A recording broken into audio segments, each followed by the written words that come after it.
निशान मंजिल लहू के कतरे दर्द भरी दास्तान। किस्त नंबर 19। हमें नहीं मालूम था कि ये इसकी ज़िंदगी के आखिरी लम्हात हैं। इसको शायद अल्लाह ने अपने पास बुलाने की नवीद सुना दी थी। तभी वो मुझसे वदा लेकर और अब मुतमईन हैकर गोया रब की तरफ से बुलावे और उनके महबूब के लिए जान देकर सुरखरू होने का इंतज़ार कर रही थी। इसी रात जब हम सब सो गए तो अबू ने सबा को जगाया और कहा कि कहीं चलना है, उठो। सबा जल्दी से उठ गई। इसको एहसास तो पहले ही हो चुका था। वो तो दीद रब कायनात की पहले से मुंतज़िर थी। इसको लगा वो वक्त आ गया है। सबा कुछ दिनों से मेरे रो में सो रही थी। कहती थी कि अपने रो में सोने को दिल नहीं करता। जब वो उठी तो मेरी भी आँख खिल गई।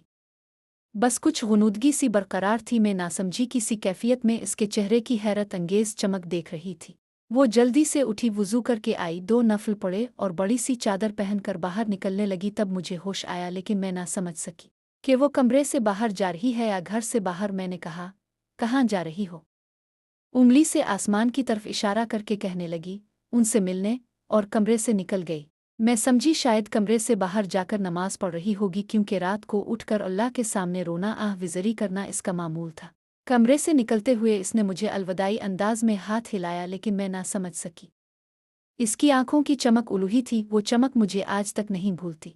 मैं मुसलसल इसको देखती रही। जब इसने कमरे का दरवाज़ा बंद किया तो इसकी बातों के बारे में सोचने लगी। इसी असना में मेरी नज़र वाल कलाक पर पड़ी तो मैं दंग रह गई। वो इस वक्त 3 बजा रही थी। एक लम्हे को ख्याल आया कि शायद घड़ी का टाइम गलत हो, लेकिन अगले ही लम्हे मुझे परेशानी ने घेर लिया कि अबू रात के इस पहर उसको कहाँ ले जा रहे हैं।